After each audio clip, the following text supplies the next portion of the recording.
We're going to go to Taiwan and see what's happening there in the crypto scene. A lot of people are wondering whether all the crackdowns that have been happening in China will lead to people moving out of China and going across to Taiwan, and whether this will become the new crypto haven of Asia, at least.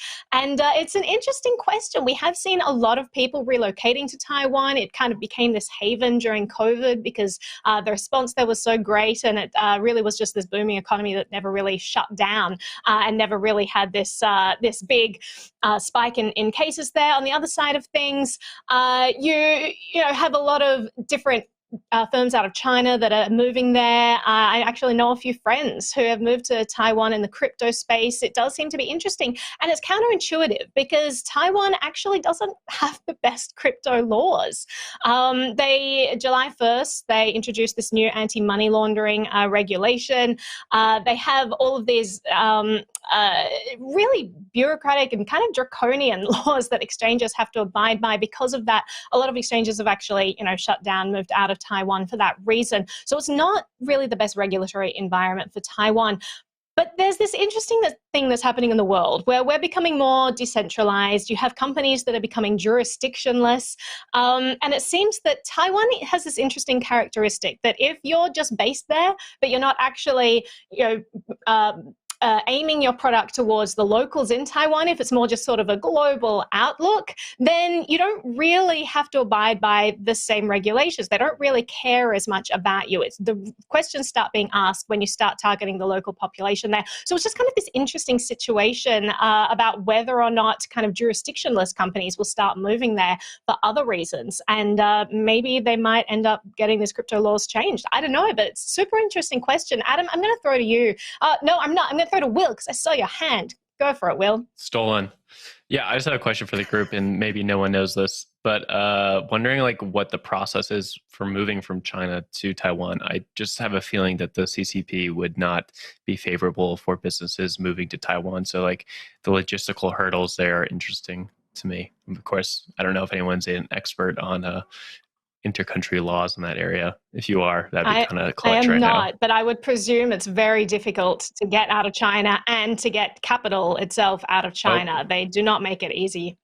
Control says it's a tough thing to do, so we're going to go with that. Control, saving the day again. One other note is that Taiwan already has a lot of technological based companies there, right? So they make a lot of the wafers that Apple and all these modern cars use. And they are able to do that because they have the processes and manufacturing set up to do that. And it's pretty high end tech stuff. That's why they dominate that space. So crypto kind of makes sense to go there because they already have a lot of tech there. But give it to you, Zach. I'm going to let you finish Taiwan, but Singapore. Why are we not talking about Singapore? That's where all these jurisdictionless guys are anyway. Come on, man. Singapore, don't sleep on Singapore like that. And then we'll move to the other. Rude. One Taipei, thing at a looking time, real Zach. nice in those photos. I love the tower. I love the colonial buildings. Those are hot. Singapore, though?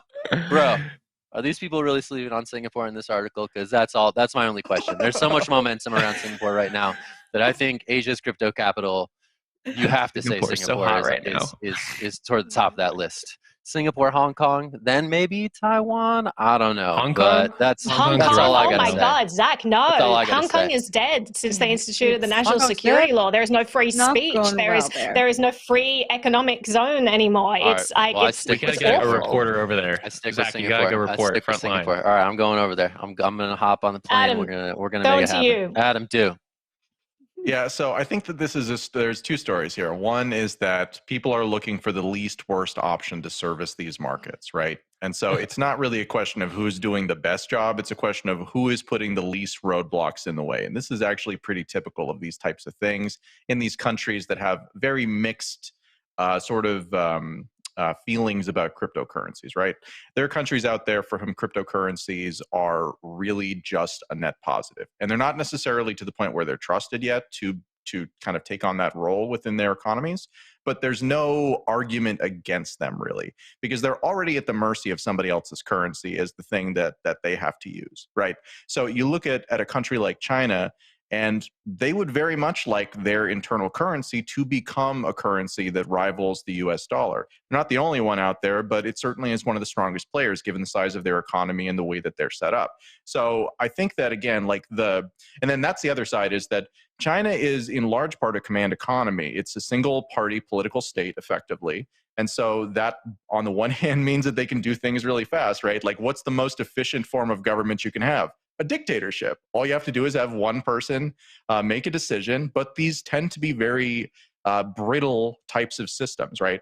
Where, because it's so reliant on a small group of people, well, that means that if they're wrong, then they're wrong for everybody, as opposed to the decision making being spread out amongst people who really understand what it is that they need. So on the one hand, China needs to retain that control, because that's the only way that you can really keep a one-party political state. On the other hand, they want to be players in the world, and so they need to offer these sorts of lower regulated areas in order to do that. Now, recently, we've seen many of those lower regulated areas, lighter regulated areas, kind of get clamped down on, because the downside of freedom is that they can do things that the central political party does not like. But that's kind of the tension, I think, that we're seeing here. And so, again, it always comes back to me. It's not about what's the best option. It's about what's the least worst option. And we'll see people gravitate to that. Naomi? Yeah, I just wanted to add that it's also interesting that things are really heating up in Taiwan in relationship to China. You have Japan announcing that they've started fortifying the waters around Taiwan, basically sending a message to China saying, if you invade, we will, back up Taiwan. So things are getting pretty dire there in the geopolitical sense. So yeah, I'm not quite sure what the future holds there, but hope the Chinese people continue to do awesome technological things. But I'm going to throw this to you, Jen. I saw your hand go up. Yeah, just based on what you said when we kicked off, I think it's not impossible, but very hard to operate a business in a jurisdiction and not inevitably get customers there. You start to build a network. You start to understand the culture. Your employees really start to get embedded in the culture, and you inevitably, I believe, we'll start to get customers in a jurisdiction. What was interesting to me about the story, though, was that Taiwan had issued these gold visas to get tech entrepreneurs to move there and set up shop. And then when it came to regulation around the tech that was being built there, they were like, whoa, whoa, whoa, we want you to innovate, but maybe don't innovate that much. And so for me, it just comes back down to regulators being like, yeah, let's do this fun thing, but not too much fun, because we don't really get it. So interested to see what happens there next.